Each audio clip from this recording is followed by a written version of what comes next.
This is a super random video that just kind of popped into my head, but I wanted to share my thoughts with you about this. My philosophy on culture and society is straightforward. You don't have to listen. That's it. You don't have to listen. And I know some people are going to sit there and say, oh, yeah, of course not. You don't have to listen. But I'm saying this because it needs to be said. Most people that I come in contact with, they do things because society and slash or their culture tells them to do it. And what I find to be true, and as has been consistent, is that your society and your culture don't always have your personal best interests in mind. A lot of times with any group, it's a bit of monkey see, monkey do, and we request you do these things because if you don't, it makes us feel uncomfortable. Like we often be doing things together to validate our beliefs or our viewpoints. So that sounds confusing. I'll give you an example. There's a lot of people I know who are immigrants or who are foreigners or who maybe aren't like first generation immigrants, but maybe their parents are immigrants and they're the kids of immigrants, but they live in America. And their parents might say, you should do A, B, and C because we came to this country and this is what we believe in. But the thing they're requesting the kid to do is done at the detriment of the kid's life because the kid is not an immigrant. The kid's an American, technically. Or they're requesting things that the kid should do, and ultimately it's just going to make the kid unhappy. And I know some people watch this and say, well, you're entitled to do, you're supposed to do things for your family. That's the purpose of the family, or you're supposed to do things based on what your family says. To which I say, to a degree, sure, but you don't have to do everything your family tells you to do. You don't have to do, and I'm saying family and society kind of like interchangeably because to me, they're more or less the same thing. Like family, society, culture, they're all more or less the same thing, like as a concept. You don't have to listen. So I know some people who are trying to like, say for example, they want to date somebody. And they'll say, oh, I want to date this person. This person would be like a perfect match for me, but I can't date this person because my family won't let me. To which I say, like, what do you mean your family won't let you do it? Does your family pay all your bills? No. Does your family, like, are they going to pay for your entire wedding? Probably not. Is your family going to pay for your entire life once you get married? Like, are they going to pay your mortgage? Are they going to pay your rent? Are they going to pay for your car insurance? Are they going to pay like all your bills? No. So then what does their opinion matter? Like, I'm not saying don't listen to your family. I'm not saying that at all. Listen to your family. But I'm saying, like, to some degree, you have to kind of like really sit there and make a rational decision. Is my family doing what's in my best interest because they know for a fact that it's in my best interest? Or are they doing things because it feels comfortable and because it makes the things that they've done validated? Like, does it validate the things that they believe to be true? And I think the latter is more true in general than the former. I think a lot of times societies and like families, it's kind of like arranged weddings. Could they be helpful in some situations? Sure. Do people always do them because they're always useful or because they're always helpful? Or do people do them because that's just the thing that people do? I think the latter is probably more true. People probably do them because they're like, oh yeah, we've always done this. Therefore, we should keep always doing this. My personal philosophy is you do things because it serves an objective benefit. You do things because it serves an objective purpose. If it doesn't serve a purpose or if it doesn't serve like a purpose to you, then don't do it. When I was younger, when I was like 22 ish, 21 ish, I've told the story a few times in different podcasts I've been on. And if you watch other videos on my channel, I've talked about this. But I got kicked out of college twice. And part of the reason why I got kicked out of college is because when I first went to college, my parents wanted me to be an engineer. I got an engineering scholarship. Around my sophomore year, when I had to declare my actual major, I dropped out of the engineering program because in my mind, the long term path that I would have taken by being an engineer would have been detrimental to my life. Like my parents were thinking, oh, you'll be safe because you'll have money because engineers make good money, and that's all they were thinking about. Me, as a person living my own life, who has my own experiences, who knows the way I think, who knows the way I interact with the world, thought to myself, money's cool, but money won't get me the things I want in life. I want to have good quality relationships. Money won't get me good quality relationships. People think it will. There are plenty of people who think, oh, if I have money, I'll automatically have status. And if I have status, people will like me. No, they won't. People don't give a fuck about you. They only care about you if you do things for them. So unless you're giving them your money away, which still is not a good decision, it's still not something beneficial to you, then they do not care about you. Money will not make people care about you. Money can be a way to buy people's attention until you run out of money or until you stop doing it.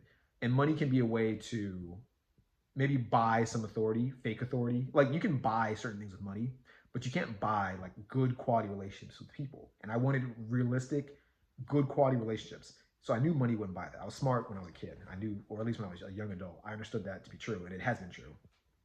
So engineering wasn't the good path for me. Same with like dating. Part of me socializing, I wanted to be good at talking to girls because I wanted to get married one day. I wanted to have a good quality relationship. And back then I didn't think about it like that much, how like really strategic a good quality marriage is and how impactful it is to your entire life. As I got older, I understood that more. But I think maybe deep down subconsciously, I kind of understood it to be true back then because I worked so much on trying to like be able to vet girls properly to have a good marriage, which I do now. Thank God. But again, parents don't think about it that way. They're thinking like, oh, we just want you to have money. Maybe because we didn't have money, or maybe because we see other people without money. We don't want that for you. Cool, but at some point you have to be able to make a decision for yourself and ask what's beneficial for me versus what's beneficial for again, society, family, culture. They're all, I'm using them all synonymously and interchangeably. What's beneficial for them versus what's beneficial for me. And sometimes what's beneficial for you is doing the opposite of what they want. Now, to continue my story, so I dropped out of the engineering program because there were other things I wanted out of life other than just money. I figured money you can get in many different ways, and I was correct. But if you're stuck in a career that you do not like, that impacts the other aspects of your life that are extremely important, relationships, finances too, because you can have a lot of money and that can also be a disaster if you are unhappy. Having a lot of money could lead you doing drugs, lead to you doing, drinking too much, lead to you being around bad people. So, money in itself isn't always a blessing. It can be a curse. And I understood that subconsciously back when I was younger. So I dropped out of the engineering program, which means I lost my scholarship, which means I got kicked out of school because I couldn't afford it. Got back into school, got kicked out again, got back into school, eventually graduated, but it took me 7 years. And around the time when I got kicked out, it led me to this path of kind of learning more about how colleges function, where loans come from, the institutions that are involved in loans. You realize that loans, in my personal opinion, you can disagree with me if you want. I don't think you're correct if you disagree with me. I think in the modern era, college loans are a bit of a scam. I think they're intentionally created to create indentured servants across America. That's a whole different video. If you want me to talk about it more, I'll be happy to talk about it in a separate video. But I do think that's the case. And I realized that back when I got kicked out, which I wouldn't have done had I not made my own decision about how I wanted to conduct my own life. So the reason why I share the story is because life in hindsight was better off for me because I made the decision to listen to myself and not my family. Had I listened to my family, and I'm saying this because I know other engineers who went the route that my family wanted me to go down. They got the engineering job, but they did it at the cost of everything else. And it did not work out that well for them. Some it worked out well for them, some partially because of luck, which I don't bank on luck. I don't like to bank on luck. I like to bank on things that actually I'm in control of. If luck happens, that's perfectly fine, but I like to be able in control of my life. I don't want that. I don't want to get to hopefully one day get lucky. I wanted to be like I said, I want to be in control. So I share that story because for a lot of people, I see them and they make decisions based on what their culture or society tells them they should do. Even with college, a lot of you people, you're watching this right now. You went to college not because you sat down as a 16 or 15 or 14 or 17-year-old and made a concrete, rational, well thought out decision to go to college that you had planned out to the T. I know you didn't because you couldn't have. When you're 17, you don't know what it's like to be 30. You don't know what it's like to be in your 20s. You don't know what it's like to be 60. And you probably never thought that much about it, like the actual dynamics of it, because you've never truly been an adult outside of your parents' supervision. So you can't make a good decision at that age. But many of you haven't even thought about it when you were that age. Like the idea never came to your mind because you were listening to society. You're listening to your parents, and partially you're probably listening to your culture. Everyone around you said, hey, you should go to college. It's the way to live a high quality life. And for most people, at least based on statistics, they were all wrong. Many people get the college degree. They don't use the college degree when they graduate. They don't have a great job lined up. They hate their job. They don't make enough money at their job. They're living paycheck to paycheck. They are in student loan debt forever that you cannot bankrupt yourself from, etc. That's one example. Same goes with dating. I see many people, they want to date. Like I mentioned earlier, you want to date this person's actually probably a great fit. This person's probably rare. They like you like them, you should get married, but you can't do it because your family says, oh, we don't like you dating that type of person. Well, your family's going to keep you stuck and your family's going to keep you single. And when you're unhappy and when you're older and when you've missed that window of opportunity to date the kind of person that you wanted to date, all you'll have to blame is yourself because you listened to your parents. Don't blame your parents, blame yourself. We can go down a rabbit hole of all the different ways that families and societies and cultures influence people negatively. As someone who's Black, I'll be bluntly honest about this. Black culture sometimes is bad for Black people. And I know that might give me a little bit of hate, but it needs to be said because it is true. There are some instances where Black people do things because the culture dictates they should do it, but it comes at the detriment to them as an individual. You're putting the group above yourself, but the group doesn't care about you. The group is telling you to do this thing for the validation of the group. Because if you are that person who stops doing the thing that the group wants you to do, then suddenly the group starts thinking to themselves, maybe we're not doing things the right way. Maybe the way we're thinking isn't correct. People don't like that. People don't like that cognitive dissonance. They don't like to believe that the way that the viewpoint of life for them could be incorrect. And if you're someone who challenges that, it destroys people's brains. I know this for a fact. It's the same with like religion. If you're someone who's deeply religious, I've had many debates with people who are Christian and people who are atheists and people who are agnostic, but I find this to be most true with Christians.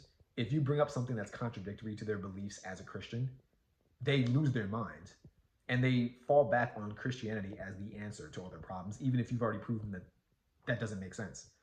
Now, I'm not saying you shouldn't be a Christian. I'm not anti-Christian. I'm just saying, like, this is true with, I'm sure, all religions, but I haven't studied all religions, so I can't say for sure. I know this is true with Christianity. You can bring up something and say, oh, the Bible says this thing. How come you're not doing it? And they'll find a reason to justify it, even if it doesn't really make any rational sense. And then the more you bring it up and the more you try to challenge them, they'll eventually just say, well, I have faith that this thing is true. It's like, well, how do you know? Like, that doesn't make any sense. It's not really a thing that you can fall back on. You're going to fall back on it because if you choose not to fall back on it, the entire reality, like your viewpoint of reality gets shattered and it'll affect every decision you've made up until this point. And that's crazy for a lot of people. I've been through that myself, and I know going through that like shift in mindset for some people can be very destructive, which is why people avoid it. And I think your subconscious knows it can be destructive, which is why it does whatever it can to keep you from going down that path. I think it's healthy to go down that path, but that's a whole different video. But again, the point that I'm making is that society, culture, your family, sometimes they make decisions because it's something that they've just always done. And sometimes it can be beneficial, sometimes it cannot be. So it's up to you to be able to make rational decisions and to have the courage to say, you know what, just because my family or culture or society tells me I should do this doesn't mean I'm going to do it. I'm going to do my own thing. And I'm going to do the thing that leads to me living my best quality life. Because at the end of the day, you're the one living your life. One more quick story. I'll share this. I know when I was in my early 20s, I did a lot of things that my family did not want me to do. I did a lot of things that society doesn't want me to do. And I happily did it. I happily did it back then, and I'm glad I did it currently. In hindsight, I made all the best decisions. And the reason why, I remember, I'm trying to think, there's some decisions where like I started a business, and I remember my mom was like, oh, you shouldn't start this business. You should just go to like law school and do A, B, and C. And I remember telling her like, you know, if I go to law school, I'm already in debt from like college, from undergrad, college tuition. If I go to law school, it's going to be at least 3 years of me in law school. If I have the exact same scenario that I had in undergrad school, I'd have, one, I have a lot more debt. Two, it might take me longer than 3 years. It might take me like 3, 4, it might take me 4, 5, 6 years, only for me to have even more college debt. I can't guarantee that the job market will be good. So if I graduate, I don't necessarily believe that I'll have a great job lined up. On the side, I had done my own research about like what separates the highest quality lawyers from the low quality lawyers. And just a spoiler alert, and this has been consistent, I've talked to lawyers about this too. A lot of the best lawyers who become like partners or who like really find like these great, like high quality law jobs, they get them because they know people who are also lawyers who get them through the front door. Like if you're someone who does not know anyone who's a lawyer, who just tries to go to like law school and who just tries to like apply to like a good law firm and work your way up, I'm not saying you can't do it. It definitely can be done, but the odds of you being successful that way are significantly lower than, for example, if your father owns a law firm and you become a lawyer. Of course he's going to let you into the law firm. It's expected of you to be in that law firm. Or if you know someone who, if you're like friends, brothers in the law firm, of course he's going to prioritize you being a law firm over someone else. Some people might call it nepotism. Most jobs in general, you get a good quality job through knowing somebody at that career or like at that location. So I don't think it's a bad thing, to be honest. But I'm just being realistic. I saw lots of data that supported this. A lot of lawyers I knew, they were like, yeah, I got this good law firm job, but because either they were like the head of their class and it was like almost guaranteed they would get like a good job because there's no one else to pick from. Like they're the best of the best. Good to be, optimistic about who you are, but it's also good to be realistic. What are the odds that out of like 100,000 people, random number, you're going to be the best? Could you do it? Sure. Is it probable? Probably not. You could be in the top 10%, top 5%, which is probably not going to be the very best for whatever reason. So don't bank on it, is my point. And I didn't want to take that risk. I didn't want to take that risk of being in like deep student loan debt. I didn't want to take the risk of not having a job, as a lawyer directly outside of law school. And I'm glad. I'm super glad I did it, because being a lawyer would not have been for me. I don't think it would have been the best career path for me. I worked at a law firm, and I don't think it would have been the best career path for me. And again, how did I make that decision? I didn't listen to my parents. That's what it came down to. I didn't listen to my parents. I didn't listen to society, because society would say too, you should become a lawyer. Don't start a business, become a lawyer. I didn't listen. It worked out for me. It's continuing to work out for me. And I'm sure that as my life progresses, it's going to work out for me exponentially. It's already like going up like this. It's going to keep going up like this, like higher and higher.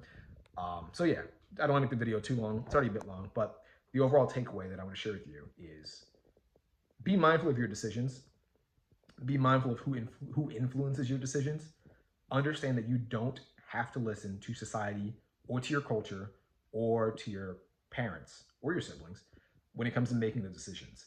They make decisions because it benefits them or benefits the decisions they've already made in the past. It validates their viewpoints.